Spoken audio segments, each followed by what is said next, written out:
Desde el Centro de Conferencias en Salt Lake City, Utah, esta es la sesión del domingo por la tarde de la Conferencia General Semestral número 193 de la Iglesia de Jesucristo de los Santos de los Últimos Días. Los discursantes han sido seleccionados de entre los líderes de la Iglesia. La música para esta sesión está a cargo del Coro del Tabernáculo de la Manzana del Templo. Esta transmisión es un servicio público de Bonneville Distribution. Se prohíbe cualquier reproducción, grabación, transcripción o uso de otra índole de este programa sin el debido consentimiento por escrito. El presidente Henry B. Eyring, segundo consejero de la primera presidencia de la Iglesia, dirigirá esta sesión.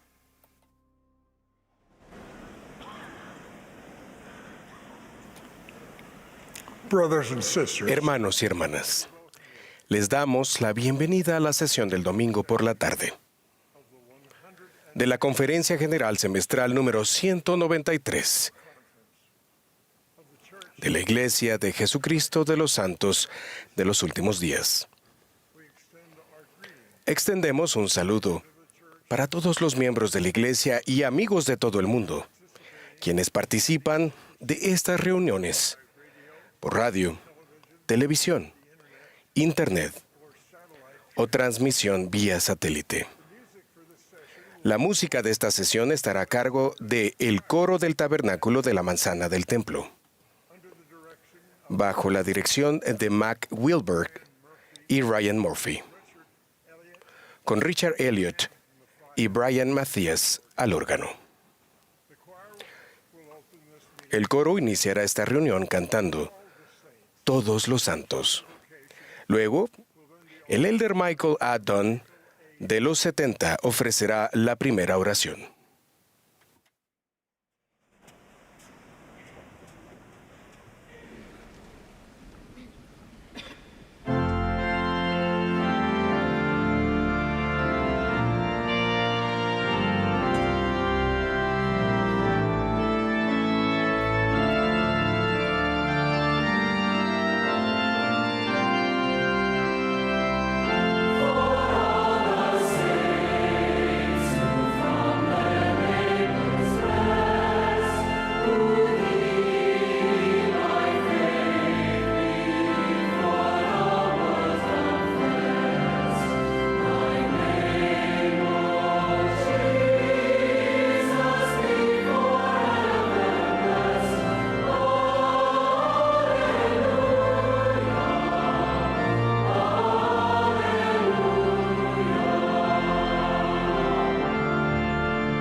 Our glorious Father in Nuestro heaven, glorioso Padre Celestial, con tanto gozo nos presentamos ante ti en esta última sesión de la Conferencia General. Estamos muy agradecidos, Padre, por las muchas y cosas importantes pertenecientes al reino de Dios que se nos han enseñado debido a aquellos líderes que han sido ungidos por ti. Agradecemos de irnos hacia adelante para ser mejores discípulos con cosas resueltas y servidores del Salvador con el Príncipe de Paz, Jesús el Cristo, y le amamos mucho. E imploramos que estés con nosotros durante este día para que podamos ser más como Él. Te agradecemos también de poder estar embarcados en esta gran causa, el recogimiento de Israel, y rogamos que por favor nos ayudes y nos bendigas a que tengamos más urgencia alrededor de esta causa de gran importancia. A medida que comenzamos esta reunión y esta sesión, rogamos que tus bendiciones estén sobre nosotros. Rogamos también especialmente por aquellos que están en desesperación, perdidos o cualquier otro tipo de problemas, que a través de las palabras y la música, pero más que nada del Espíritu, puedan ser elevados y que puedan salir adelante y seguir adelante en la senda de los convenios. Te amamos mucho y estamos muy agradecidos por la oportunidad de estar reunidos aquí. Y este es nuestro ruego en el nombre de Jesucristo. Amén.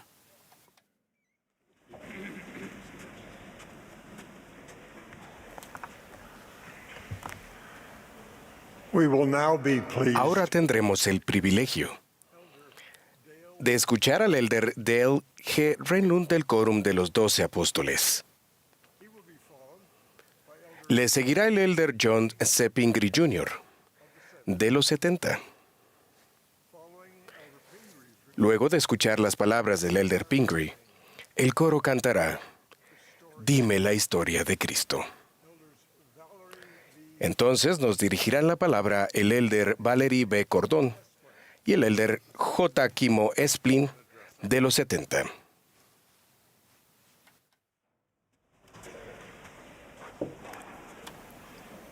in 1907, En 1907, un inglés adinerado llamado George Herbert, quinto conde de Carnarvon, se mudó a Egipto y adquirió interés en la arqueología.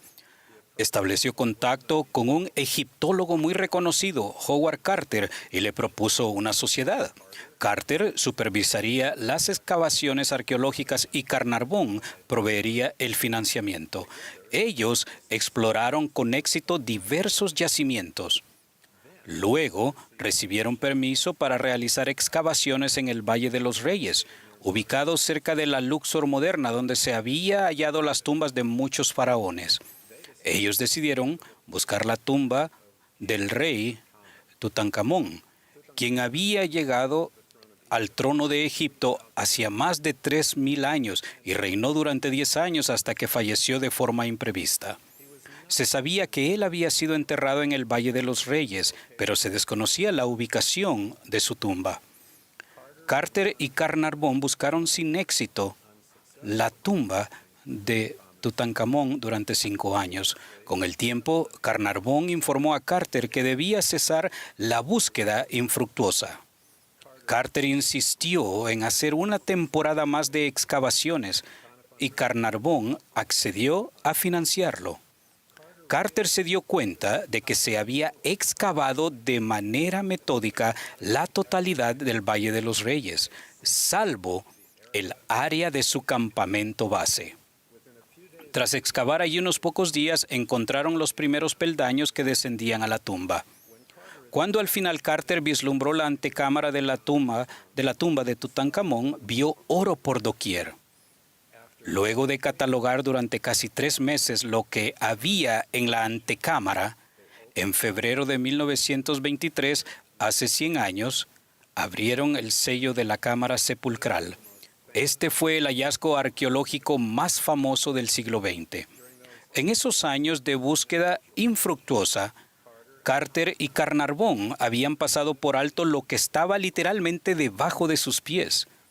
Unos 5 siglos antes del nacimiento del Salvador, Jacob, el profeta del Libro de Mormón, se refirió al hecho de dar por sentado o restar valor a lo que tenemos cerca como traspasar lo señalado. Jacob previó que el pueblo de Jerusalén no reconocería al Mesías prometido cuando él llegara. Él profetizó que ellos serían un pueblo que despreciaría las palabras de claridad y procuraría cosas que no podían entender. Por tanto, a causa de su ceguedad, la cual vendría por traspasar lo señalado, es menester que caigan. En otras palabras, ellos tropezarían. La predicción de Jacob resultó ser acertada. Durante el ministerio terrenal de Jesús, muchos traspasaron o vieron más allá de lo señalado, más allá de Él. Vieron más allá del Salvador del mundo. En vez de reconocer su función de cumplir el plan del Padre Celestial, ellos lo condenaron y crucificaron. Buscaban y esperaban a alguien diferente que les trajera la salvación. Al igual que esas personas de Jerusalén, o tal como Carter y Carnarvon, también nosotros podemos tender a ver más allá de lo señalado. Debemos cuidarnos de esa tendencia, no sea que no veamos a Jesucristo en nuestra vida, ni reconozcamos las muchas bendiciones que Él nos ofrece. Lo necesitamos a Él. Se nos aconseja confiar íntegramente en los méritos de aquel que es poderoso para salvar.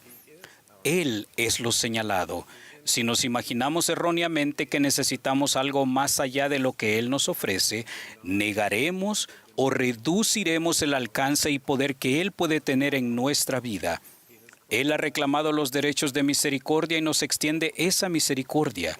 Él es la suprema fuente a la que hemos de acudir para la remisión de nuestros pecados. Él es nuestro abogado ante el Padre y defiende lo que el Padre siempre ha querido: que volvamos a Él como herederos en su reino. En las palabras del profeta Alma, debemos mirar y empezar a creer en el Hijo de Dios, que vendrá para redimir a los de su pueblo y que padecerá y morirá para expiar nuestros pecados, y que se levantará de entre los muertos, lo cual efectuará la resurrección. Jesucristo es nuestro tesoro. El Salvador nos da muchas formas de centrarnos en Él conscientemente, entre ellas el arrepentimiento diario. A veces subestimamos lo grande que es esta bendición y que se nos ofrece. Cuando tenía 8 años, mi padre me bautizó. Luego íbamos a cruzar una calle de mucho tráfico y le tomé de la mano, sin prestar atención. Bajé de la acera a la vía justo cuando pasaba un camión grande y ruidoso. De un tirón, mi padre me sacó de la vía y me devolvió a la acera. Si no lo hubiera hecho, el camión me habría golpeado. Conociendo mi naturaleza traviesa, pensé: quizás me hubiera sido mejor morir ahí, porque nunca volveré a estar tan limpio como ahora después de mi bautismo. A mis 8 años, pensaba de forma errónea que las aguas del bautismo lavaban los pecados. No es así. He aprendido desde entonces que los pecados se limpian por el poder de Jesucristo mediante su sacrificio expiatorio al hacer y al guardar el convenio bautismal. Y luego, mediante el don del arrepentimiento, podemos permanecer limpios. He aprendido que la Santa Cena trae a nuestra vida un poderoso ciclo virtuoso que nos permite retener la remisión de nuestros pecados. Así como el tesoro se hallaba bajo los pies de Carter y Carnarvon, las atesoradas bendiciones de la Santa Cena están a nuestra disposición cada vez que asistimos a la reunión sacramental. Se nos promete que el Espíritu Santo será nuestro compañero constante si tratamos a la Santa Cena como un nuevo converso ve su bautismo y confirmación, con un corazón quebrantado y un espíritu contrito, y la determinación de vivir a la altura del convenio bautismal. El Espíritu Santo nos bendice con su poder santificador para que retengamos la remisión de nuestros pecados siempre, semana a semana. Nuestro cimiento espiritual se fortalece mediante el arrepentimiento y al prepararnos a conciencia para la Santa Cena y al participar dignamente de ella. Solo teniendo un cimiento sólido es que podremos afrontar las lluvias, los vientos y los torrentes metafóricos que afrontamos en la vida. Por el contrario, nuestro cimiento espiritual se debilita cuando por voluntad propia no asistimos a la reunión sacramental o no nos centramos en el Salvador durante la Santa Cena. puede que, sin quererlo, nos separemos del Espíritu del Señor para que no tenga cabida en nosotros, para guiarnos por las sendas de la sabiduría, a fin de que seamos bendecidos, prosperados y preservados. Al tener el Espíritu Santo con nosotros, seremos inspirados y guiados a hacer y guardar otros convenios, como los que hacemos en el templo. Al hacerlo, se profundizará nuestra relación con Dios. Habrán notado que en años recientes se han anunciado nuevos templos que están cada vez más cerca de los miembros. Paradójicamente, conforme los templos están más al alcance de todos, podría volverse más fácil que nos relajemos en cuanto a la asistencia al templo. Cuando los templos están distantes, planeamos nuestro tiempo y recursos para viajar al templo a adorar allí. Le damos prioridad a estos viajes. Cuando el templo está cerca, podría ser fácil permitir que cosas pequeñas se interpongan y nos digamos, bueno, iré en otra ocasión. Vivir cerca de un templo nos da una gran flexibilidad para programar tiempo en él, pero esa misma flexibilidad puede hacer que no valoremos el templo. Si hacemos esto, dejamos de ver lo señalado, subestimamos la oportunidad de acercarnos más al Salvador en su santa casa. Nuestro compromiso de asistir al templo debe ser tan fuerte cuando hay un templo cerca como cuando está distante. Luego de que Carter y Carnarvon excavaron en varias partes en el Valle de los Reyes en busca de la tumba de Tutankamón, se dieron cuenta de que la habían pasado por alto. Para hallar nuestro tesoro no tenemos que laborar en vano, como lo hicieron ellos por un tiempo. Tampoco necesitamos buscar consejos de fuentes exóticas solo porque valoramos lo novedoso de la fuente y pensamos que serán más instructivos que los que recibimos de un humilde profeta de Dios. En el Antiguo Testamento se narra que cuando Naamán buscó la cura para su lepra, se indignó cuando le pidieron que se sumergiera 7 veces en un río cercano, común y corriente. Mas fue persuadido a seguir el consejo del profeta Eliseo y que no confiara en su idea preconcebida de cómo debía producirse el milagro. Y como resultado, Naamán fue sanado. Al confiar en el profeta de Dios actual sobre la tierra y al actuar según sus palabras, hallaremos felicidad y también podremos ser sanados.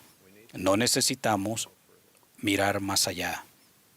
Hermanos y hermanas, los aliento a recordar y siempre centrarse en Jesucristo. Él es nuestro Salvador y Redentor, lo señalado que debemos ver y nuestro mayor tesoro. Al venir a Él, serán recompensados con fortaleza para afrontar los retos de la vida, con valentía para hacer lo correcto y con la capacidad de cumplir su misión en la vida terrenal.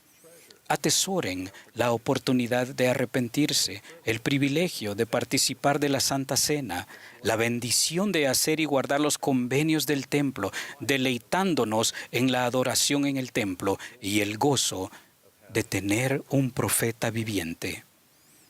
Doy mi testimonio solemne y seguro que Dios el Padre Eterno es nuestro Padre Celestial y que Él vive. Jesús es el Cristo. Él es nuestro bondadoso y sabio amigo celestial, y esta es su iglesia restaurada. Gracias por su fe y fidelidad. Ruego que sean bendecidos, prosperados y preservados en el nombre de Jesucristo. Amén.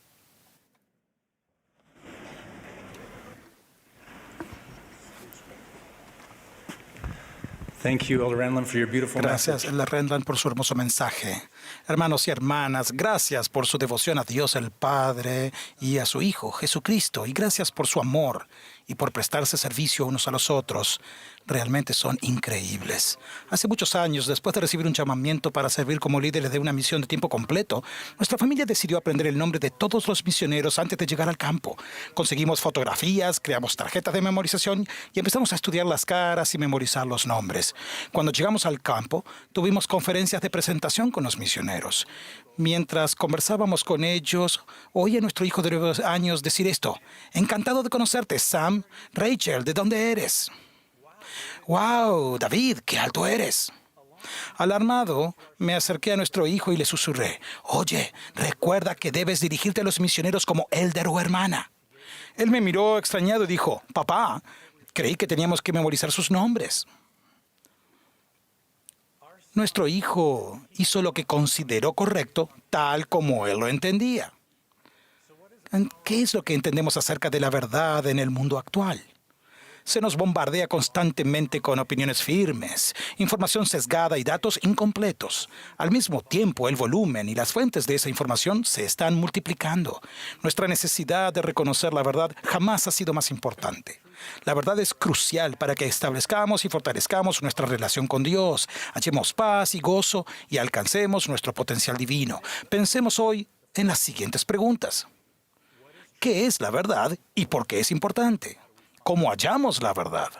Cuando la encontramos, ¿cómo podemos compartirla? El Señor nos ha enseñado en las Escrituras que la verdad es el conocimiento de las cosas como son, como eran y como han de ser. No fue creada ni hecha, y no tiene fin. La verdad es absoluta, fija e inmutable. En otras palabras, la verdad es eterna. La verdad nos ayuda a evitar el engaño, discernir el bien del mal, recibir protección y hallar consuelo y sanación. La verdad también puede guiar nuestras acciones, hacernos libres, santificarnos y conducirnos a la vida eterna. Dios nos revela la verdad eterna mediante una red de relaciones de revelación que incluyen a Él, a Jesucristo, al Espíritu Santo, a los profetas y a nosotros. Analicemos las funciones distintas pero interconectadas que cada participante desempeña en este proceso. Primero, Dios es la fuente de la verdad eterna. Él y su Hijo Jesucristo tienen un entendimiento perfecto de la verdad y siempre actúan en armonía con las leyes y los principios verdaderos. Este poder les permite crear y gobernar mundos, así como amarnos, guiarnos y nutrirnos perfectamente a cada uno de nosotros.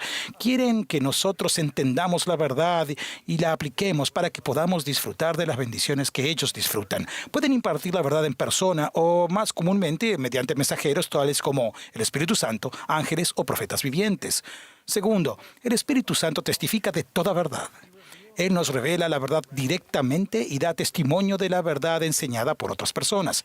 Por lo general, las impresiones del Espíritu nos llegan como pensamientos a la mente y sentimientos al corazón. Tercero, los profetas reciben la verdad de Dios y comparten dicha verdad con nosotros. Aprendemos la verdad de los profetas del pasado en las Escrituras y de los profetas vivientes en la Conferencia General y mediante otros canales oficiales. Finalmente, ustedes y yo desempeñamos una función crucial en este proceso. Dios espera que busquemos, reconozcamos y actuemos de acuerdo con la verdad.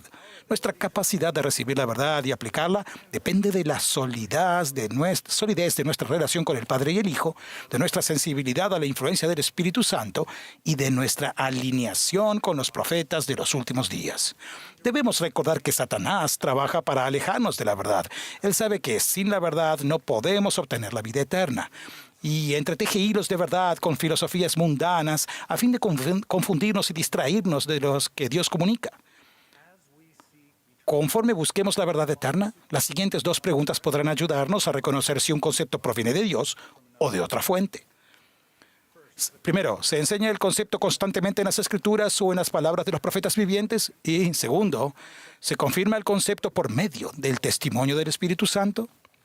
Dios revela verdades doctrinales por medio de los profetas, y el Espíritu Santo nos confirma esas verdades y nos ayuda a aplicarlas.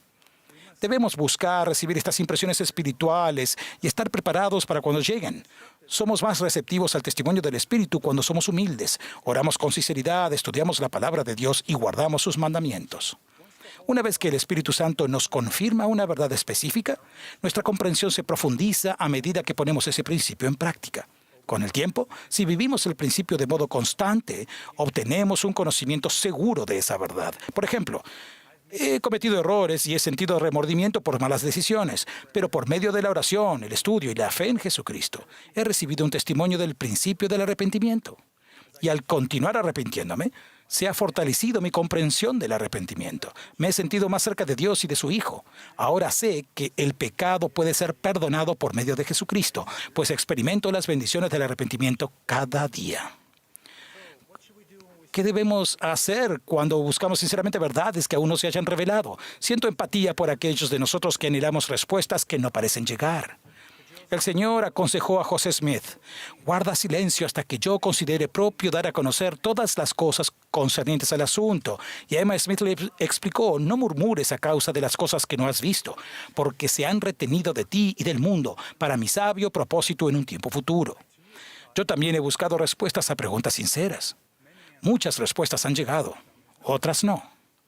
Conforme aguardamos, confiando en la sabiduría y el amor de Dios, guardando sus mandamientos y confiando en lo que sí sabemos, Él nos ayuda a hallar paz hasta que revele la verdad de todas las cosas. Cuando buscamos la verdad, resulta de ayuda a entender la diferencia entre la doctrina y las normas. La doctrina se refiere a las verdades eternas, tales como la naturaleza de la Trinidad, el plan de salvación y el sacrificio expiatorio de Jesucristo. Las normas son la aplicación de la doctrina sobre la base de las circunstancias actuales. Las normas nos ayudan a administrar la iglesia de manera ordenada. Mientras que la doctrina jamás cambia, las normas se ajustan de cuando en cuando. El Señor obra por medio de sus profetas para ceñirse a su doctrina y modificar las normas de la iglesia de acuerdo con las necesidades de sus hijos. Desafortunadamente, a veces confundimos las normas con la doctrina. Si no entendemos la diferencia, corremos el riesgo de desilusionarnos cuando las normas cambian, lo que causa que algunas personas cuestionen la sabiduría de Dios o la función reveladora de los profetas. Cuando obtenemos la verdad de Dios, Él nos alienta a compartir ese conocimiento con otros. Lo hacemos al enseñar una clase, guiar a un niño o hablar de las verdades del Evangelio con un amigo. Nuestro objetivo es enseñar la verdad de un modo que propicie el poder de conversión del Espíritu Santo. Permítame compartir algunas invitaciones sencillas del Señor y de sus profetas que pueden ayudarnos. Centrarnos en el Padre Celestial, en Jesucristo y en su doctrina fundamental. Mantenernos basados en las Escrituras y en las enseñanzas de los profetas de los últimos días. Confiar en la doctrina establecida por medio de múltiples testigos que tienen autoridad. Evitar la especulación, las opiniones personales o las ideas del mundo. Enseñar los puntos de doctrina dentro del contexto de las verdades del Evangelio relacionadas. Usar métodos de enseñanza que propicien la influencia del Espíritu. Comunicarse con claridad para evitar malentendidos. En cómo enseñamos la verdad importa mucho. Pablo nos instó a hablar la verdad en amor. La verdad tiene la mayor probabilidad de bendecir a otra persona cuando se comunica con amor cristiano.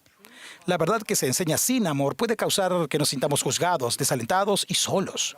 Con frecuencia conduce a resentimientos y división e incluso a conflictos. Por otra parte, el amor sin la verdad es vacío y carece de la promesa del progreso. Tanto la verdad como el amor son esenciales para nuestro desarrollo espiritual. La verdad proporciona la doctrina, los principios y las leyes necesarios para obtener la vida eterna, mientras que el amor genera la motivación necesaria para abrazar lo que es verdadero y actuar en consecuencia. Estaré agradecido para siempre por las personas que pacientemente me enseñaron la verdad eterna con amor. Para concluir, permítame compartir las verdades eternas que se han convertido en un ancla para mi alma. He llegado a conocer estas verdades al seguir los principios analizados hoy. Sé que Dios es nuestro amoroso Padre Celestial. Él es omnisciente y todopoderoso y ama con un amor perfecto. Él creó un plan para que obtengamos la vida eterna y lleguemos a ser semejantes a Él. Como parte de ese plan, envió a su Hijo, Jesucristo, a ayudarnos. Jesús nos enseñó a hacer la voluntad del Padre y a amarnos los unos a los otros. Expió por nuestros pecados y dio su vida en la cruz. Se levantó de entre los muertos después de 3 días. Por medio de Cristo y su gracia, resucitaremos. Podemos ser perdonados y podemos encontrar fortaleza en la aflicción. Durante su ministerio terrenal, Jesús estableció su iglesia. Con el tiempo, dicha iglesia cambió y se perdieron verdades. Jesucristo restauró su iglesia y las verdades del Evangelio mediante el profeta José Smith. Hoy en día, Cristo continúa dirigiéndonos por medio de profetas y apóstoles vivientes. Sé que Conforme vengamos a Cristo, con el tiempo podemos perfeccionarnos en Él, obtener una plenitud de gozo y recibir todo lo que el Padre tiene. De estas verdades eternas doy testimonio en el sagrado nombre de Jesucristo. Amén.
¿Alguna vez han tenido a un recién nacido en sus brazos? Hay una luz que emana de ellos, la cual genera un vínculo especial de amor que puede llenar el corazón de sus padres de gozo. Un escritor mexicano escribió: "He aprendido que cuando un recién nacido aprieta con su pequeño puño por primera vez, el dedo de su padre lo tiene atrapado para siempre". La crianza de los hijos es una de las experiencias más extraordinarias de la vida. Los padres se asocian con su Padre Celestial para guiar a sus hijos de vuelta al cielo. Hoy me gustaría transmitir algunas lecciones sobre la crianza de los hijos que se encuentran en las Escrituras y que han enseñado los profetas vivientes para ayudarnos a dejar un legado como padres. Debemos ascender a un nivel más alto al vivir la cultura del Evangelio con nuestras familias. El presidente Russell M. Nelson declaró: "La familia merece la guía que proviene del cielo. Los padres no pueden aconsejar adecuadamente a sus hijos basándose solo en su experiencia personal, el temor o la empatía. Aunque nuestros orígenes culturales, estilo de crianza y experiencias personales pueden sernos valiosos como padres, estas destrezas son insuficientes para ayudar a nuestros hijos a volver al cielo. Necesitamos acceso a un grupo de valores y prácticas más elevado, a una cultura tanto de amor como de expectativas, en la que interactuaremos con nuestros hijos de una manera más elevada y santa". El presidente Dallin H. Oaks describió la cultura del Evangelio como un modo de vida particular, un grupo de valores, expectativas y prácticas. Esta cultura del Evangelio deriva del plan de salvación, de los mandamientos de Dios y las enseñanzas de los profetas vivientes.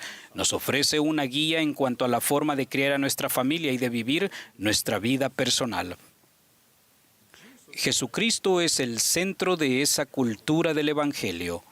Adoptar la cultura del Evangelio en nuestra familia es clave para crear un entorno fértil donde la semilla de la fe puede florecer.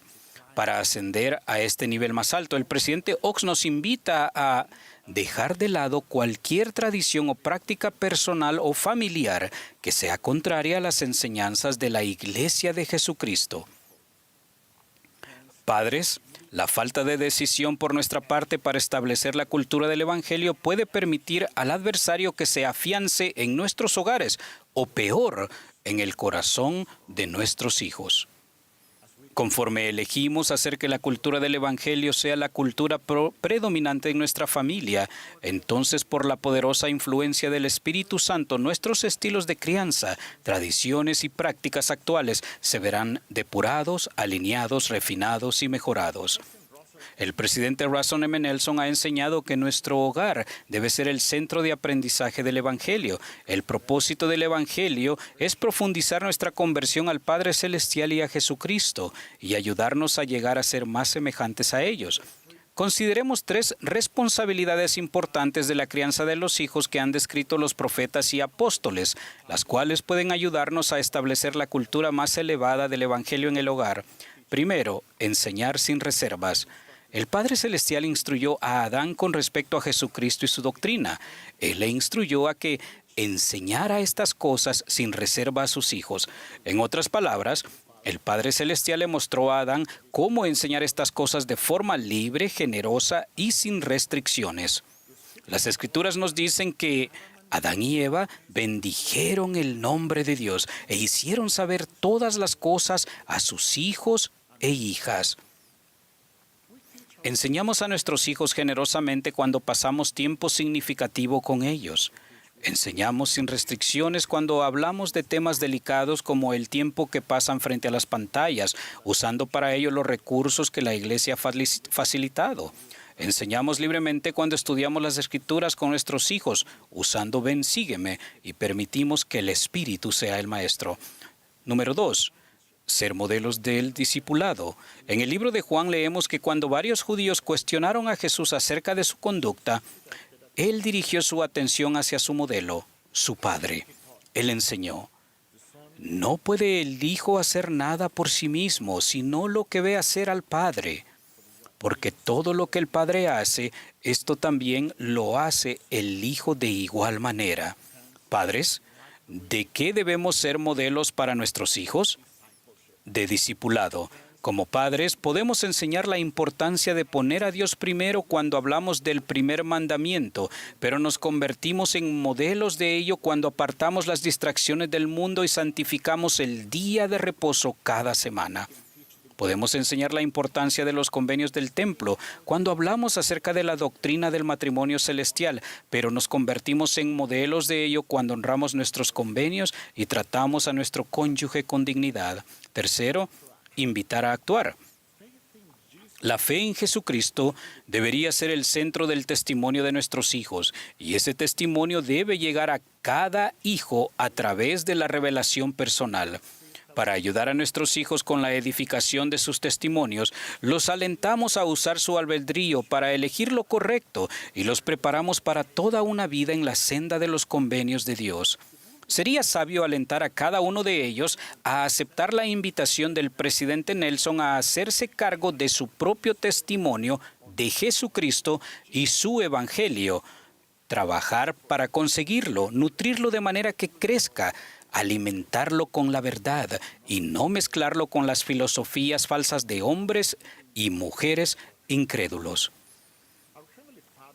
En una revelación dada a Moisés y la intención del Padre Celestial que se le dio a una revelación dada a Moisés, y se dijo lo siguiente: porque he aquí esta es mi obra y mi gloria, llevar a cabo la inmortalidad y la vida eterna del hombre.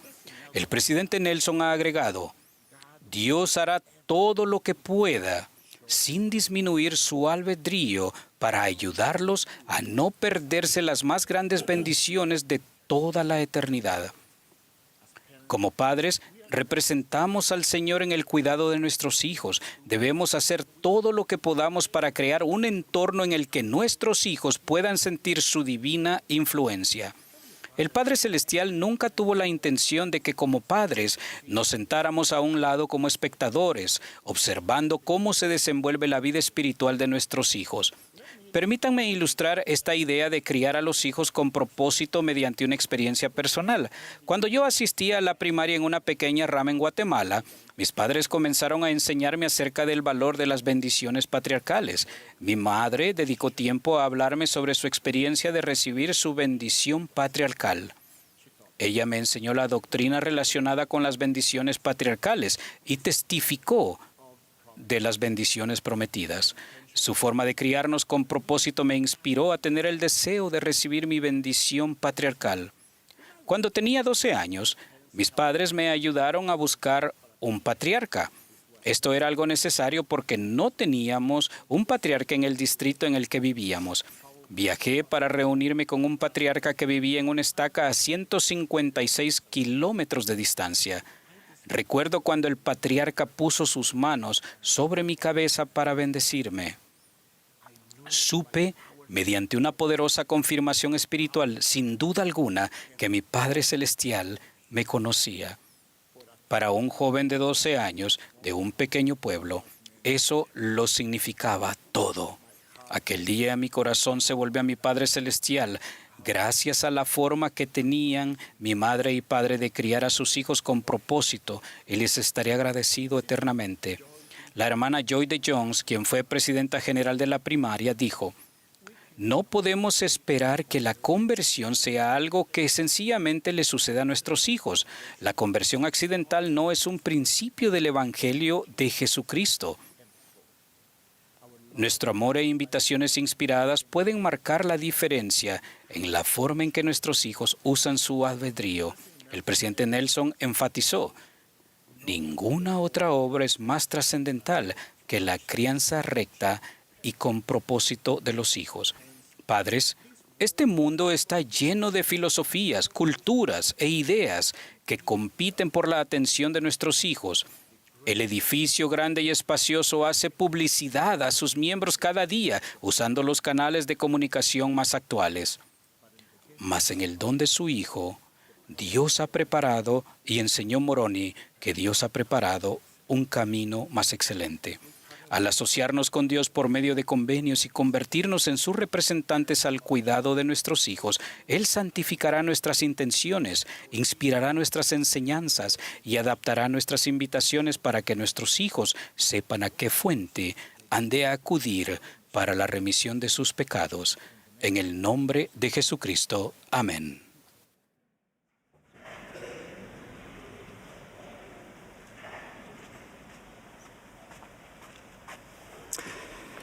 A A principios de los 70, mi padre enseñaba en la Universidad de la Iglesia en Hawái, en la IE, lugar donde yo nací.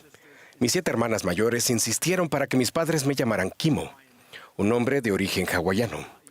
Vivíamos cerca del templo de la IE Hawái cuando muchos de los miembros de la iglesia del área Pacífico, Asia, que incluía Japón, asistían ahí. En esos años comenzaron a llegar a Hawái grupos de santos japoneses para recibir las bendiciones del templo. Uno de estos miembros era una hermana de la hermosa isla de Okinawa. La historia de su trayecto para llegar al templo de Hawái es notable. 2 décadas antes había contraído matrimonio en una boda budista tradicional concertada. Meses después, Japón atacó Pearl Harbor, Hawái, creando un abrupto conflicto entre los Estados Unidos y Japón. Tras batallas como la de Midway e Iwo Jima, el curso de la guerra retrocedió a las fuerzas japonesas a las costas de su isla natal, Okinawa, la última línea de defensa del corazón de Japón frente a las fuerzas aliadas. En 1945, la batalla de Okinawa se libró con furia. Durante 3 angustiosos meses, una flotilla de 1.300 buques de guerra estadounidenses rodeó y bombardeó la isla. Las bajas militares y civiles fueron enormes. Hoy en día, un solemne monumento en Okinawa muestra una lista con más de 240,000 nombres de personas que perecieron en esta batalla.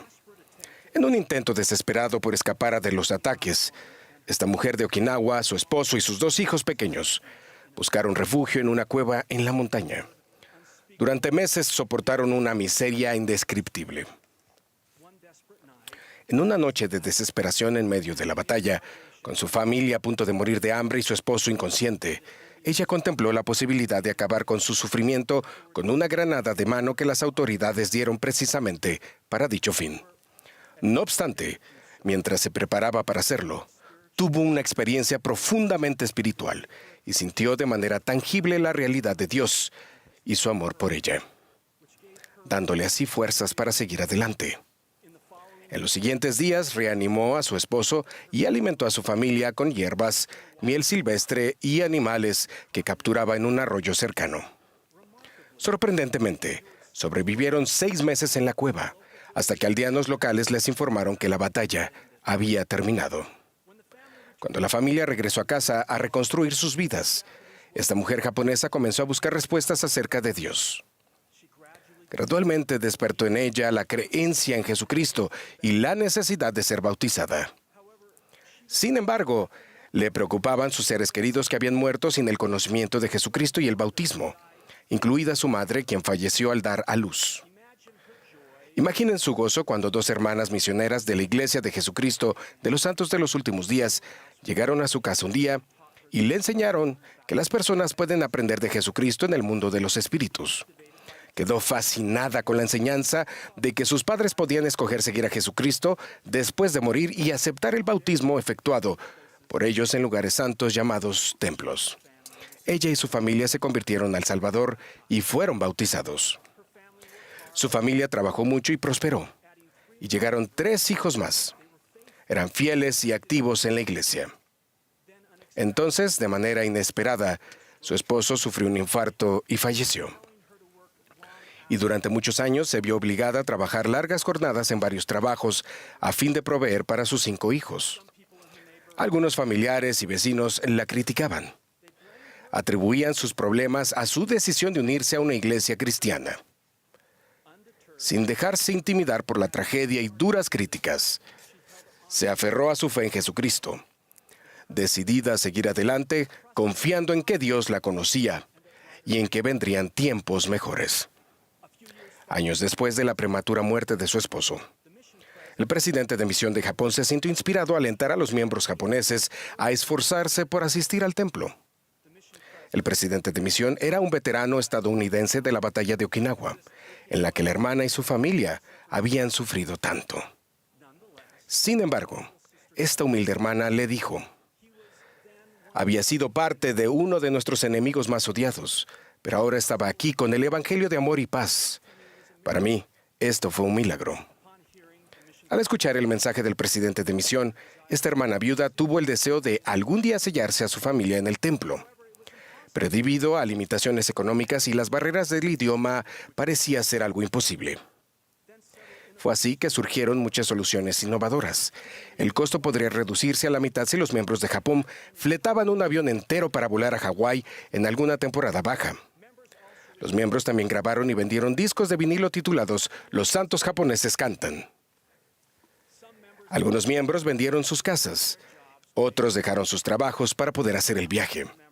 El otro desafío para ellos, como miembros, era que la presentación del templo no estaba disponible en el idioma japonés, pero los líderes de la iglesia llamaron a un hermano japonés para poder viajar al templo, a Hawái, y que pudiese traducir la ceremonia de la investidura. Él fue el primer converso japonés después de la guerra que fue enseñado y bautizado por fieles soldados estadounidenses.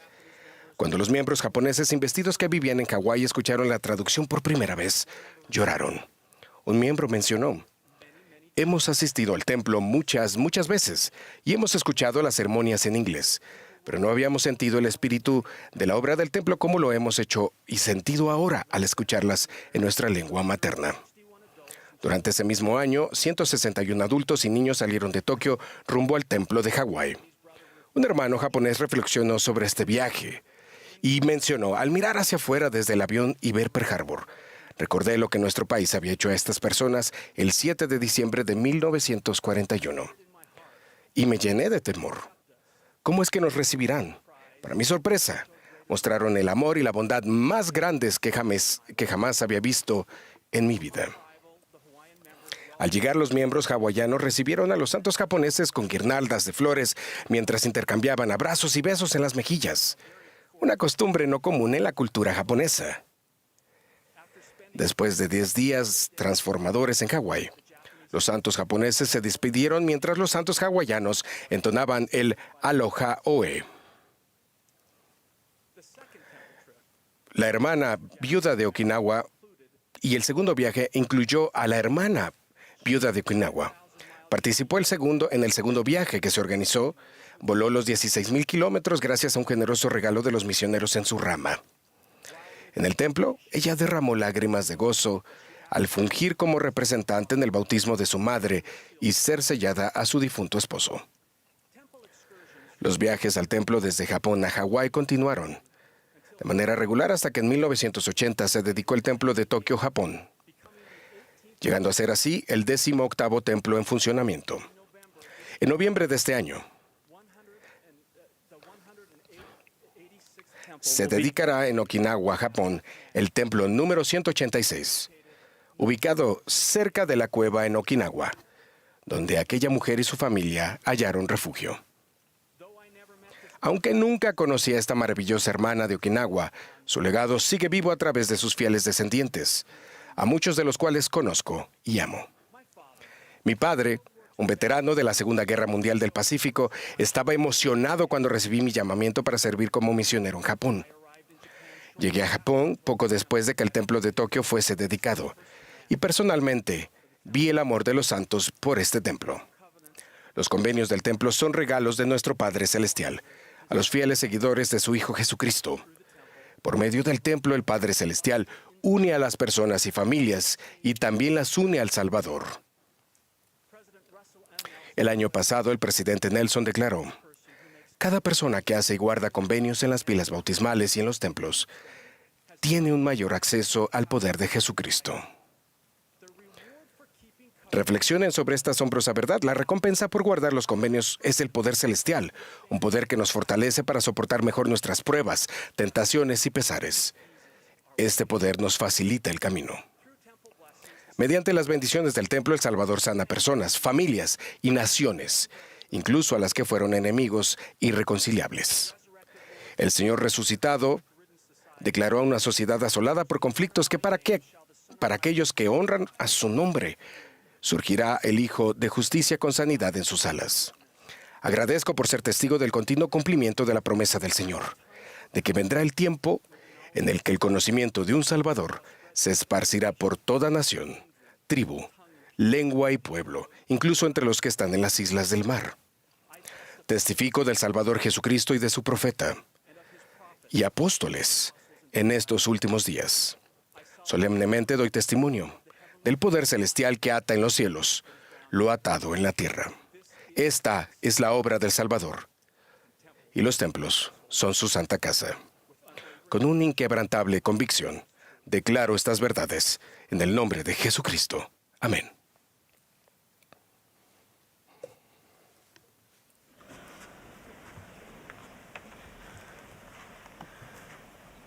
As directed. Según se indique, la congregación se unirá al coro para poder cantar a Cristo Rey Jesús.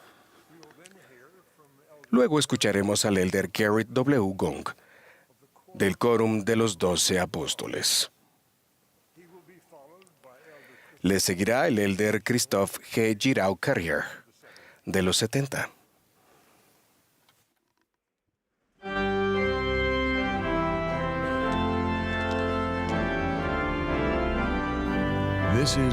Esta es la sesión del domingo por la tarde de la Conferencia General Semestral número 193 de la Iglesia de Jesucristo de los Santos de los Últimos Días.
Our primary children. Nuestros niños de la primaria cantan. Aquí se habla con amor. Una vez le regalé un pequeño medallón a la hermana Gong y tenía inscrito ... raya. Los que conocen el código Morse reconocerán las letras I, L, U. Pero yo agregué un segundo código. En chino mandarín, I significa amar. Así que con ambos códigos, el mensaje era: te amo, querida Susan. Yo te amo. I, you. Hablamos con amor en muchos idiomas. Me han dicho que la familia humana habla 7.168 lenguas vivas. En la iglesia hablamos 575 idiomas oficiales escritos con muchos dialectos. También comunicamos intenciones, entonaciones y emociones a través del arte, la música, la danza, los símbolos lógicos, las expresiones interpersonales e intrapersonales. Hablemos hoy de 3 lenguajes del amor del Evangelio: el lenguaje del afecto y la reverencia, el lenguaje del servicio y el sacrificio, y el lenguaje de la pertenencia al convenio. Primero, el lenguaje del afecto y la reverencia. Con afecto y reverencia, la hermana Gong le pregunta a niños y jóvenes, ¿cómo saben que sus padres y familiares los aman? En Guatemala, los niños dijeron, mis padres trabajan mucho para alimentar a nuestra familia. En Norteamérica, los niños dijeron, mis padres me leen relatos y me arropan en la cama por la noche. En la Tierra Santa, los niños dijeron, mis padres me mantienen a salvo. En Ghana, África Occidental, los niños dijeron, mis padres me ayudan con las metas de niños y jóvenes. Una niña dijo, aunque está muy cansada después de trabajar todo el día, mi madre juega conmigo afuera. Su madre lloró cuando supo que sus sacrificios diarios importaban. Una mujer joven dijo, aunque mi madre y yo a veces no estamos de acuerdo, confío en ella. Esa madre también lloró. En ocasiones necesitamos saber que el amor con que hablamos aquí es recibido y apreciado. Con afecto y reverencia, nuestra reunión sacramental y otras reuniones se centran en Jesucristo. Hablamos con reverencia de la expiación de Cristo como algo personal y real, y no hablamos de la expiación como algo abstracto. Llamamos a la Iglesia restaurada de Jesucristo por su nombre, la Iglesia de Jesucristo de los Santos de los Últimos Días. Empleamos un lenguaje reverente cuando nos dirigimos al Padre Celestial en oración y hablamos entre nosotros con afecto y respeto. Al reconocer que Jesucristo está en el centro de los convenios del templo, decimos menos, vamos al templo, y más, venimos a Jesucristo en la casa del Señor. Cada convenio susurra que aquí se habla con amor. Los miembros nuevos dicen que el vocabulario de la Iglesia a menudo requiere traducción.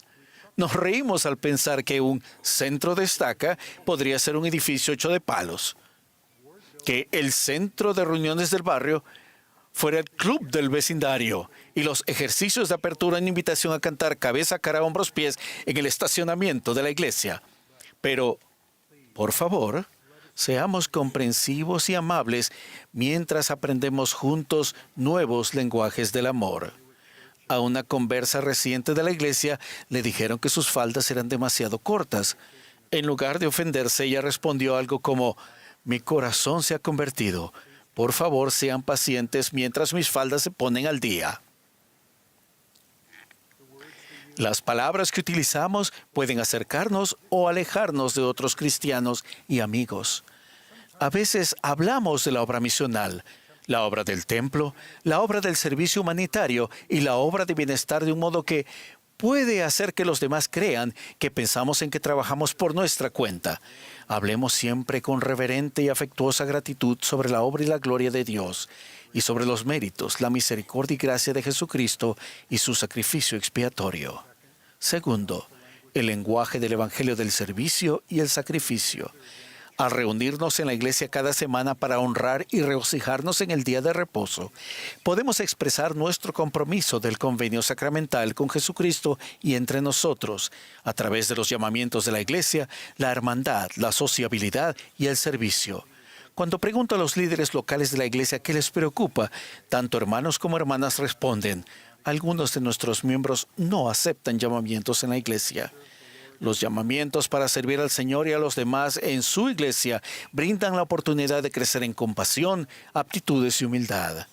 Al ser apartados, podemos recibir la inspiración del Señor para levantar y fortalecer a otros, así como a nosotros mismos.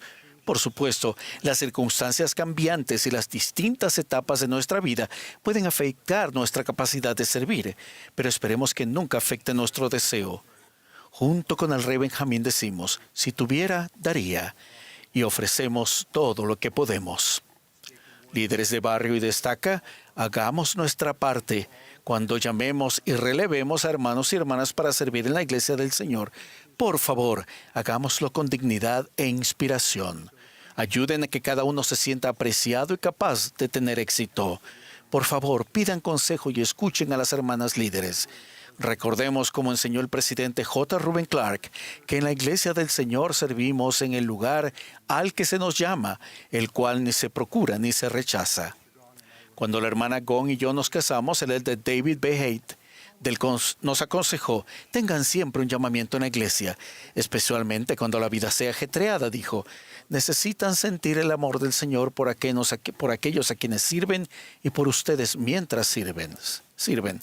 Les prometo que aquí, allí y en todo lugar se habla con amor cuando respondemos sí a los líderes para servir al Señor en su iglesia por medio de su Espíritu y nuestros convenios. La iglesia restaurada del Señor puede ser una incubadora para la comunidad de Sion.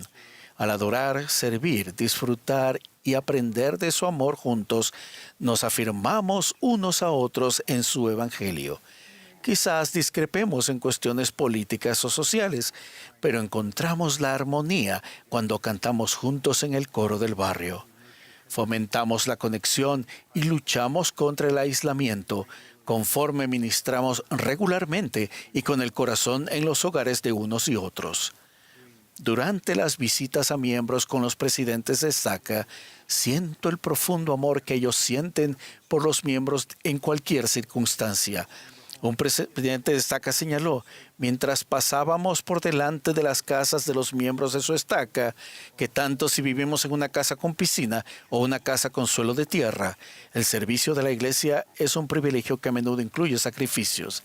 Sin embargo, observó sabiamente que cuando servimos y nos sacrificamos juntos en el Evangelio, encontramos menos falta y mayor paz. Cuando se lo permitimos, Jesucristo nos ayuda a que hablemos con su amor aquí. Este verano, nuestra familia conoció a miembros y amigos de la Iglesia Maravillosa en Loughborough y Oxford, Inglaterra. Esas reuniones tan significativas me recordaron que las actividades sociales y de servicio de la Iglesia pueden crear lazos nuevos y duraderos.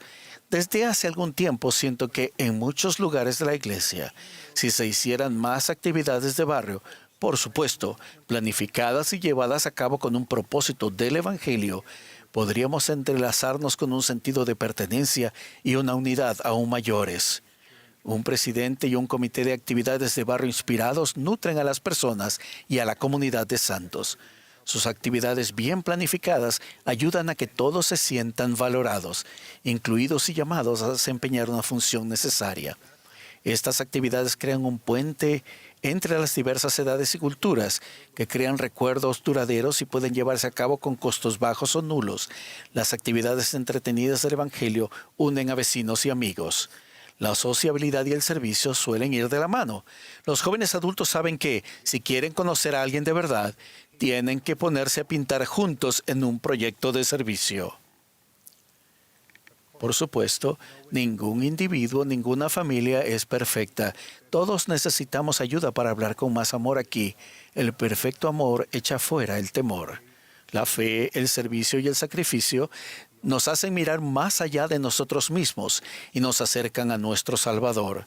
Cuanto más compasivo, fiel y desinteresado sea nuestro servicio y sacrificio por Él, más podremos comenzar a comprender la compasión y gracia expiatoria de Cristo por nosotros.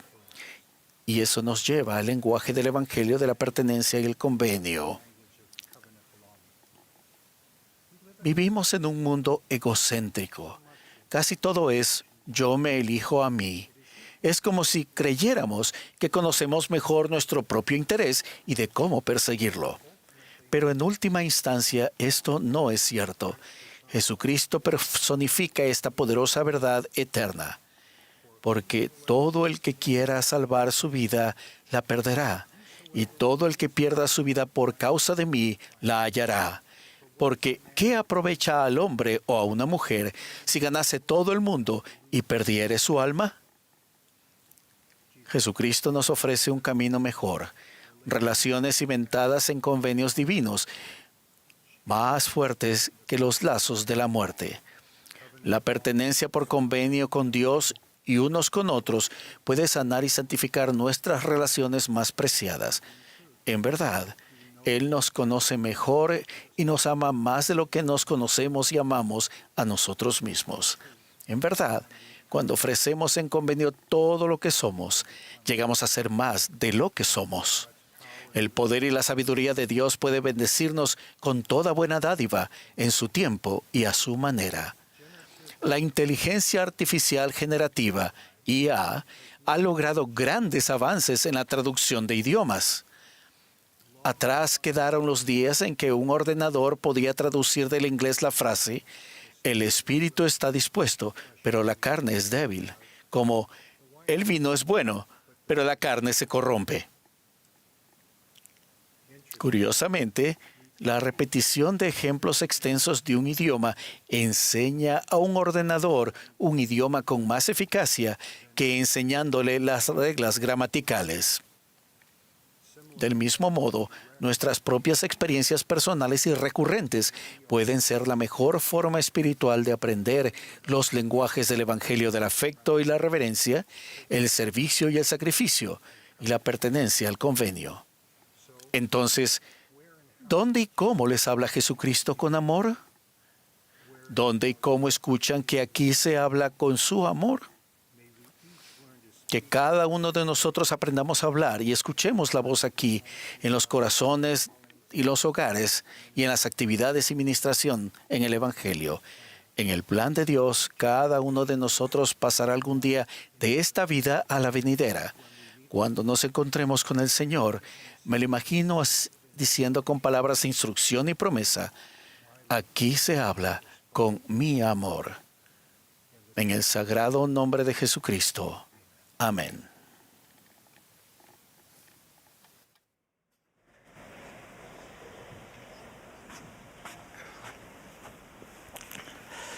¿Recuerdan la experiencia del profeta Samuel cuando el Señor lo envió a la casa de Isaí para ungir al nuevo rey de Israel? Samuel vio a Eliab, el primogénito de Isaí. Al parecer, Eliab era alto y tenía la apariencia de un líder. Al contemplar eso, Samuel llegó a una conclusión precipitada.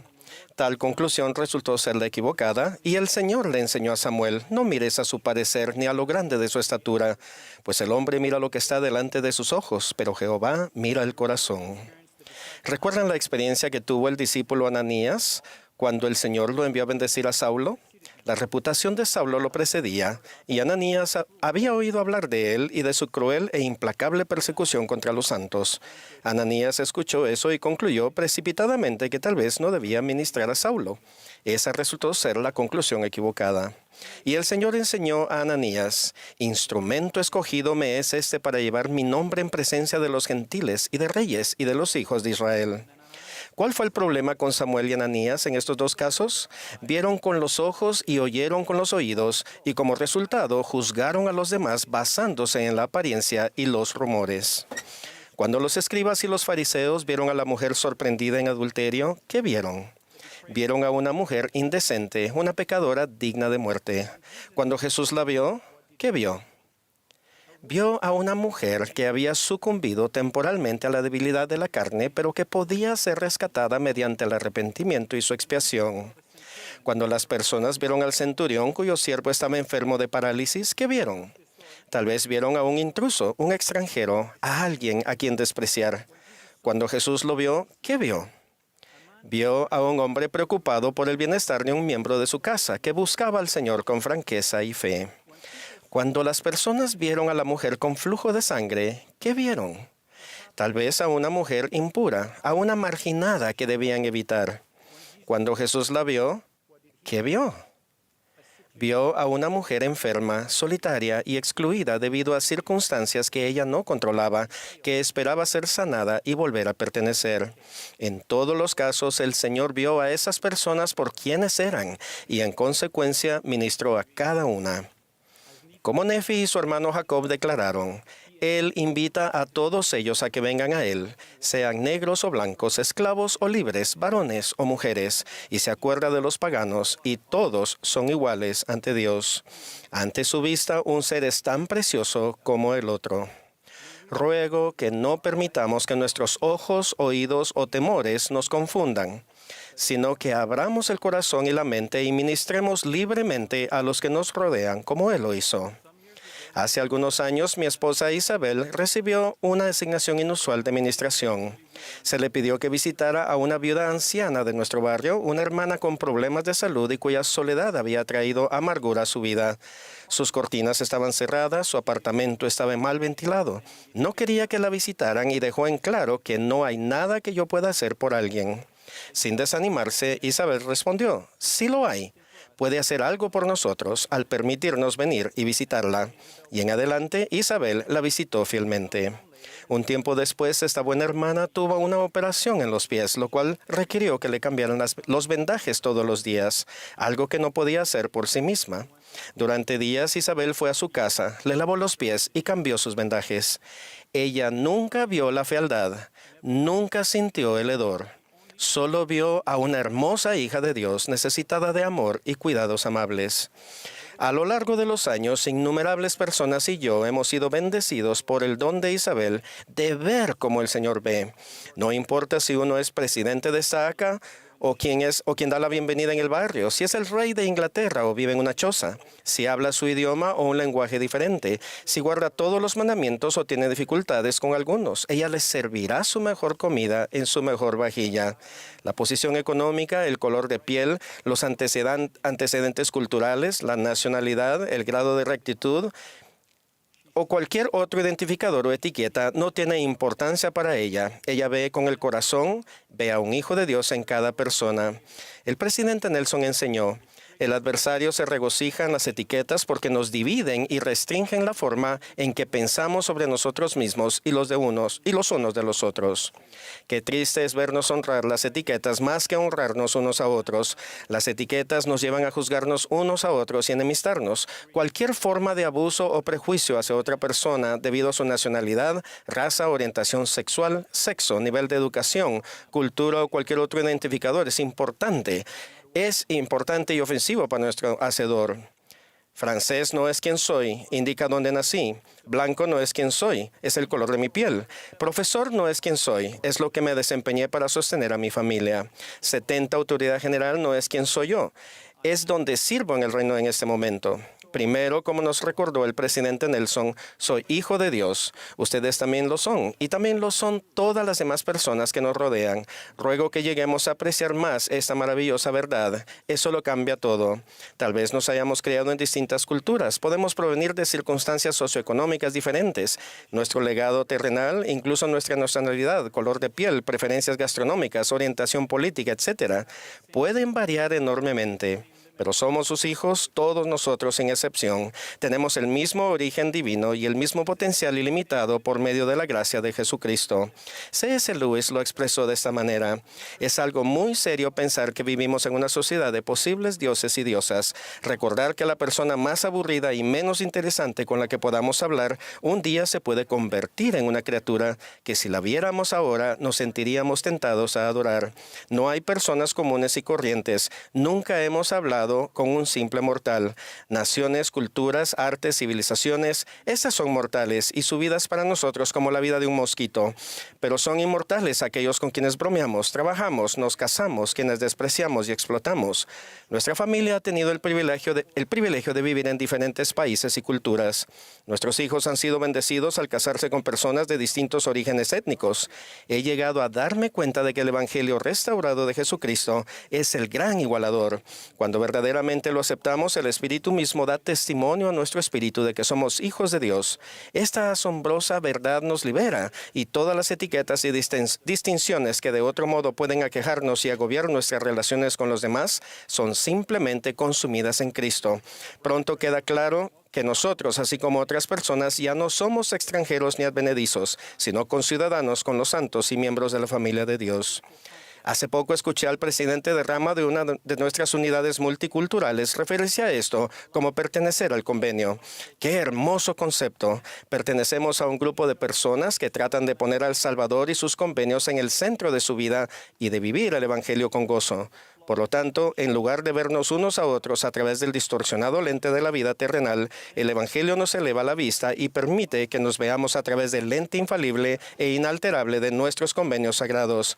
Al hacerlo, comenzamos a eliminar nuestros propios prejuicios y sesgos naturales hacia los demás, lo cual a su vez los ayuda a minimizar sus prejuicios y sesgos hacia nosotros en un maravilloso ciclo virtuoso. En efecto, seguimos la invitación de nuestro querido profeta. Mis amados hermanos y hermanas, la manera en que nos tratamos en verdad importa. En verdad importa el modo en que hablamos a los demás y de los demás en casa, en la capilla, en el trabajo y en línea. Hoy pido que interactuemos con los demás de una manera más elevada y santa. Esta tarde, con el espíritu de esta invitación, deseo añadir mi compromiso al que los niños de la primaria nos dieron. Si tienes otra forma de andar, algunos te evitarán, mas yo no lo haré. Si tienes otra forma de hablar, unos de ti se burlarán, mas yo no lo haré. Contigo iré y hablaré, y así tú sentirás mi amor. No evitó Jesús a nadie, dio su amor a todos, yo también lo haré. Testifico que aquel a quien nos dirigimos como nuestro Padre Celestial es en verdad nuestro Padre, que nos ama, que conoce íntimamente a cada uno de sus hijos y que se preocupa profundamente por cada uno y que en verdad todos somos iguales ante Él. Testifico que la manera en que nos tratamos el uno al otro es un reflejo directo de nuestra comprensión y aprecio por el sacrificio y la expiación supremos de su Hijo, nuestro Salvador Jesucristo. Ruego que, al igual que Él, podamos amar a los demás, porque eso es lo correcto, no porque ellos estén haciendo lo correcto o se estén ajustando al molde correcto. En el nombre de Jesucristo. Amén.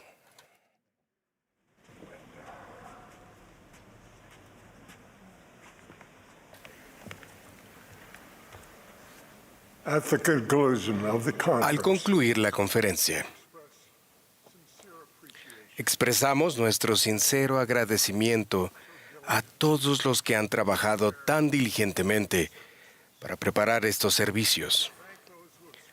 Agradecemos a quienes han hablado y a quienes han proporcionado la música tan inspiradora. Ahora el coro nos complacerá entonando "Considerad los lirios". El último discursante de esta sesión será nuestro amado profeta, el presidente Russell M. Nelson. Luego de las palabras del presidente Nelson, el coro concluirá esta conferencia cantando "Hazme andar en la luz". La última oración la ofrecerá la hermana Kristen M.G., quien sirve como primera consejera de la Presidencia General de la Sociedad de Socorro. Y la conferencia entrará en receso.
My dear brothers and sisters, Mis queridos hermanos y hermanas, estoy profundamente agradecido por poder hablarles hoy. A mi edad, cada nuevo día trae sorpresas, tanto maravillosas como desafiantes. Hace 3 semanas me lesioné los músculos de la espalda. Así que, aunque he pronunciado de pie más de 100 discursos en la conferencia general, pensé que hoy lo haría sentado. Ruego que el Espíritu transmita mi mensaje al corazón de ustedes hoy. Hace poco celebré mi cumpleaños número 99 y por lo tanto comencé mi año de vida número 100. A menudo me preguntan cuál es el secreto de una vida tan larga. Una mejor pregunta sería esta: ¿qué he aprendido en casi un siglo de vida? Hoy, el tiempo no me permite responder esta pregunta por completo, pero permítanme compartir una de las lecciones más cruciales que he aprendido. He aprendido que el plan del Padre Celestial para nosotros es fabuloso, que lo que hacemos en esta vida importa de verdad, y que la expiación del Salvador es lo que hace posible el plan de nuestro Padre. Al lidiar con el intenso dolor que me causó mi reciente lesión, he sentido un aprecio aún mayor por Jesucristo y por el incomprensible don de su expiación. Piensen en ello. El Salvador sufrió dolores, aflicciones y tentaciones de toda clase para que Él nos pudiera consolar, sanar y rescatar en los momentos de necesidad. Jesucristo describió su experiencia en Getsemaní y en el Calvario: padecimiento que hizo que yo, Dios, el mayor de todos, temblara a causa del dolor y sangrara por cada poro. Mi lesión me ha llevado a reflexionar una y otra vez sobre la grandeza del Santo de Israel. En mi proceso de sanación, el Señor ha manifestado su poder divino de maneras apacibles e inequívocas. Gracias a la expiación infinita de Jesucristo, el plan de nuestro Padre Celestial es un plan perfecto. La comprensión del fabuloso plan de Dios devela el misterio de la vida y elimina la incertidumbre de nuestro futuro.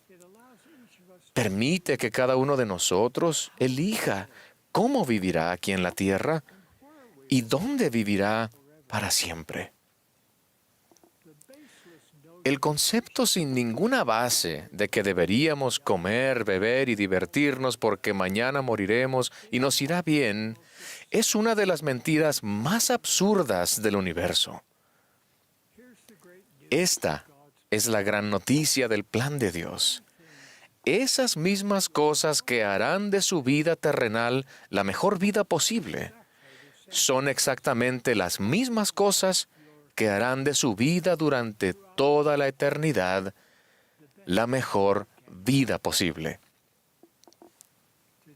Hoy, para ayudarlos a hacerse merecedores de las abundantes bendiciones que el Padre tiene para ustedes, los invito a adoptar la costumbre de pensar de manera celestial. Pensar de manera celestial significa ser de mente espiritual. Del profeta Jacob en el libro de Mormón, aprendemos que ser de mente espiritual es vida eterna. La vida terrenal es una clase magistral sobre cómo aprender a elegir las cosas de mayor importancia eterna. Hay demasiadas personas que viven como si no hubiera nada más que esta vida. Sin embargo, lo que ustedes eligen hoy determinará 3 cosas: dónde vivirán durante la eternidad, el tipo de cuerpo con el que resucitarán y las personas con quienes vivirán para siempre. Por lo tanto, piensen de manera celestial. En mi primer mensaje como presidente de la Iglesia, los alenté a comenzar con el fin en mente. Esto significa hacer del reino celestial su meta eterna. Y luego, pensar detenidamente en qué lugar del mundo venidero los colocará cada una de las decisiones que tomen mientras estén aquí en la tierra. El Señor ha enseñado con claridad que solamente los hombres y las mujeres que sean sellados como esposo y esposa en el templo y que guarden sus convenios estarán juntos por las eternidades. Él dijo, todos los convenios, contratos, vínculos, compromisos, juramentos, votos, prácticas, uniones, asociaciones o aspiraciones que no son hechos, ni concertados, ni sellados por el Santo Espíritu de la promesa, terminan cuando mueren los hombres. Por consiguiente, si imprudentemente escogemos vivir leyes celestiales ahora, estamos eligiendo resucitar con un cuerpo celestial. Estamos escogiendo no vivir con nuestra familia para siempre. De modo que, mis queridos hermanos y hermanas, ¿cómo, dónde y con quién quieren vivir ustedes para siempre? Ustedes eligen. Cuando tomen decisiones, los invito a adoptar una perspectiva a largo plazo, una perspectiva eterna. Pongan a Jesucristo en primer lugar, porque la vida eterna de ustedes depende de su fe en Él y en su expiación.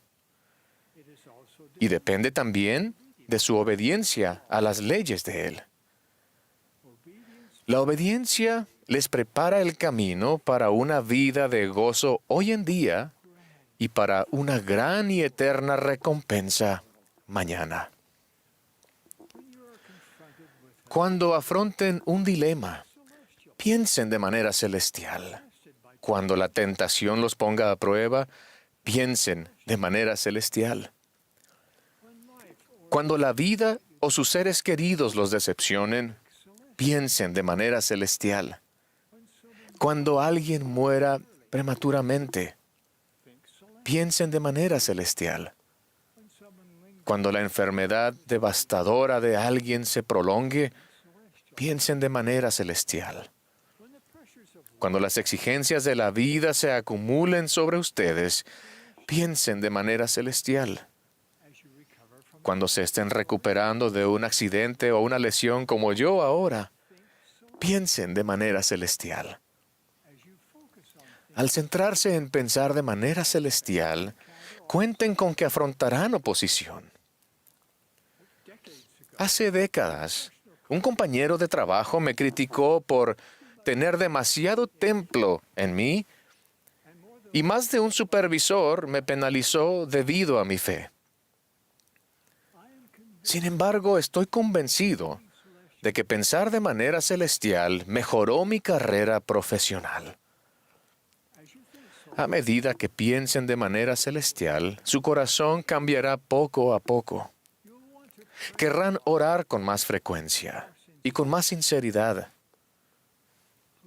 Por favor, no dejen que sus oraciones suenen como la lista de las compras. La perspectiva del Señor trasciende la sabiduría terrenal de ustedes. La respuesta de Él a sus oraciones podría sorprenderlos y los ayudará a pensar de manera celestial. Piensen en la respuesta del Señor a José Smith cuando Él le suplicó alivio en la cárcel de Liberty.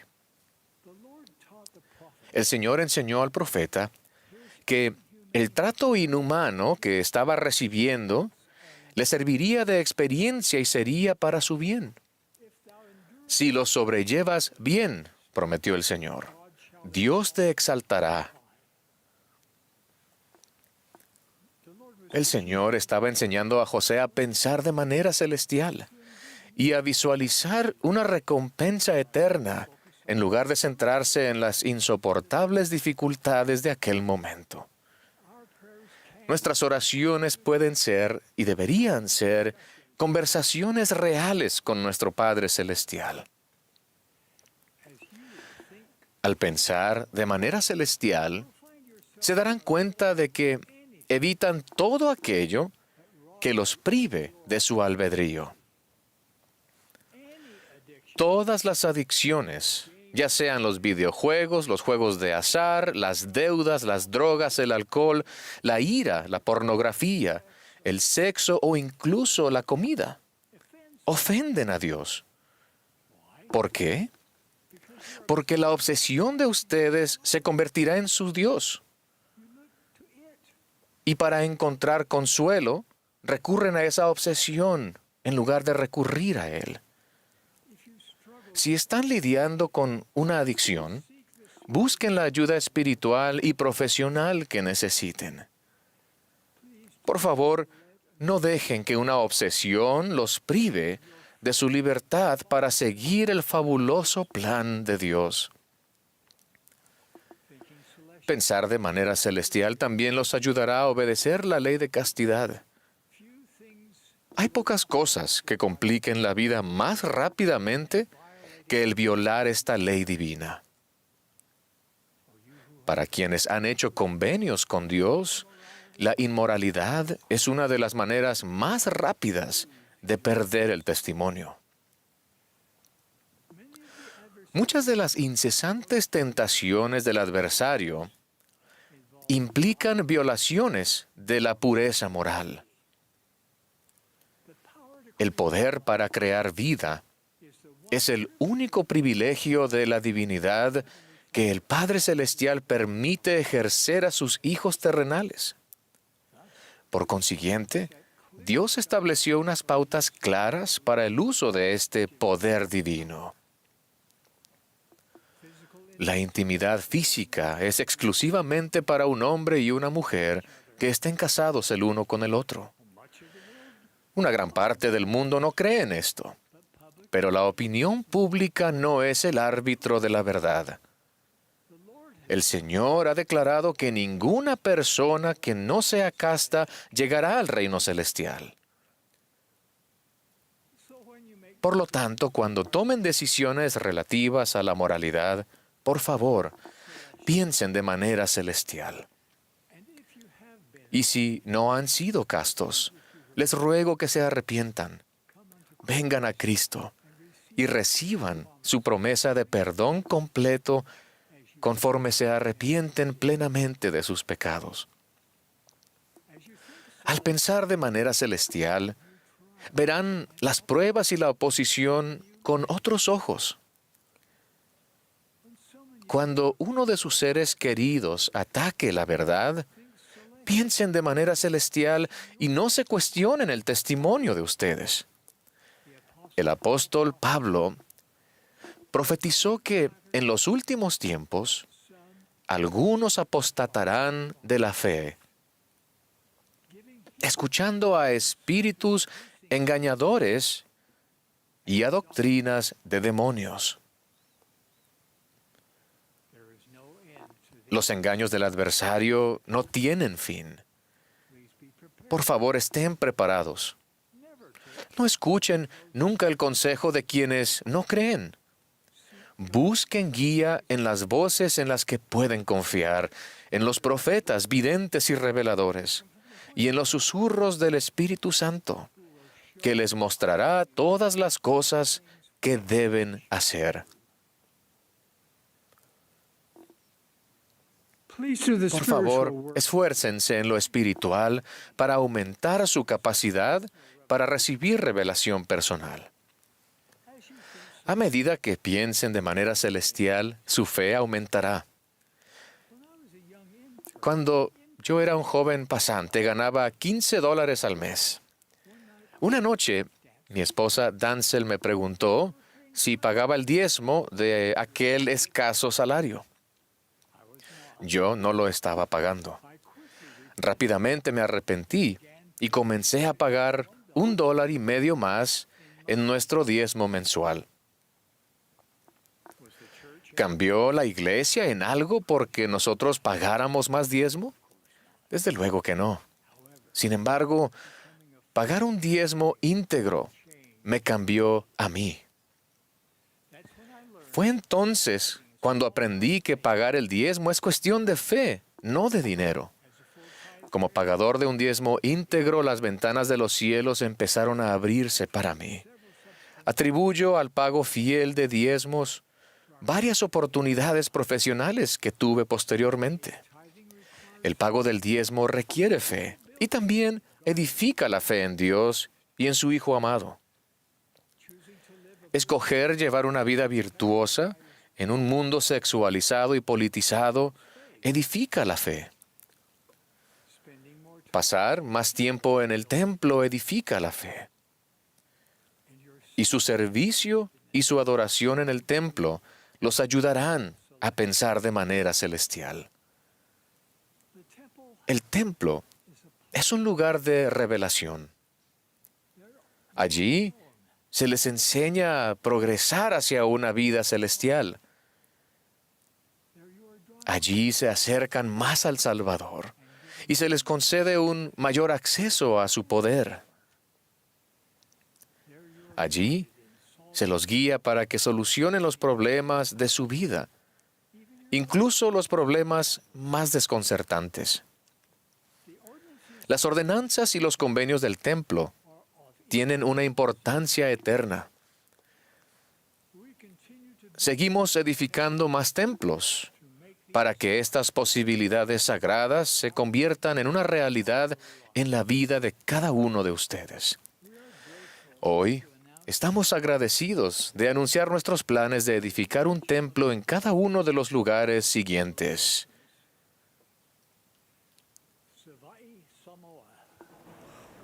Cancún, Mexico. Piura, Perú. Huancayo, Perú. Viña del Mar, Chile. Goiânia, Brazil. João Pessoa, Brazil. Calabar, Nigeria. Cape Coast, Ghana. Luanda, Angola. Mujimai, Democratic Republic of the Congo. Loag, Philippines. Osaka, Japan. Kahului, Maui, Hawaii. Fairbanks, Alaska. Vancouver, Washington. Colorado Springs, Colorado. Tulsa, Oklahoma. Roanoke, Virginia. And Ulaanbaatar, Mongolia. The Lord is directing us El Señor nos manda que edifiquemos estos templos para ayudarnos a pensar de manera celestial. Dios vive. Jesús es el Cristo. Se ha restaurado su iglesia para bendecir a todos los hijos de Dios. Testifico de ello en el sagrado nombre de Jesucristo. Amén.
Our dear, kind, and gracious Nuestro Heavenly amado Padre Celestial, nos inclinamos ante ti en este día de reposo con gratitud en nuestros corazones por las muchas bendiciones que has derramado sobre nosotros a través de tu Espíritu. Agradecemos, Padre, por los profetas y apóstoles vivientes. Agradecemos por el consejo inspirado que ha venido a través de ellos. Agradecemos, Padre, por nuestro Salvador amoroso Jesucristo, por su sacrificio expiatorio y su poder sanador y redentor en nuestras vidas. Rogamos, Padre, que podamos pensar de manera celestial y alinear nuestras vidas, que podamos recibir todo aquello que tienes para nosotros, aún hasta la vida eterna. Te amamos, Padre. Ofrecemos nuestros corazones dispuestos hacia ti y lo hacemos en el nombre de tu Hijo y nuestro Salvador, Jesucristo. Amén.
Esta ha sido la transmisión de la sesión del domingo por la tarde de la Conferencia General Semestral número 193 de la Iglesia de Jesucristo de los Santos de los Últimos Días. Los discursantes fueron seleccionados de entre los líderes de la Iglesia. La música estuvo a cargo de El Coro del Tabernáculo de la Manzana del Templo. Esta transmisión ha sido un servicio público de Bonneville Distribution. Se prohíbe cualquier reproducción, grabación, transcripción o uso de otra índole de este programa sin el debido consentimiento por escrito.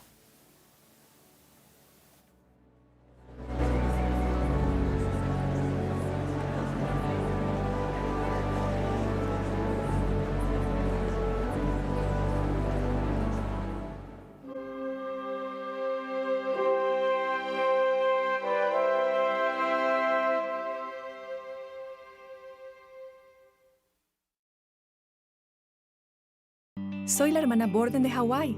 Gracias por unirse.